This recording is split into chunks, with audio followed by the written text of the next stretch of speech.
Budsal naghain ng petisyon sa Commission on Elections o COMELEC si Haron Suraik Budsal upang hilingin ang diskwalifikasyon ng tatlong nominadong ng Bangsamoro Federalist Party of BFP para sa 2026 Bangsamoro Parliamentary Elections.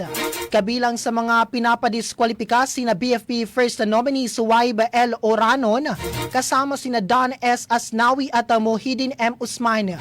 Sa petisyon mga ka-Sir sinabi ni Budsal na umano'y nananatili pa ring miyembro ng United Bangsamoro Justice Party o UBJP ang tatlong respondents kahit naghain na sila ng nominasyon sa ilalim ng BFP.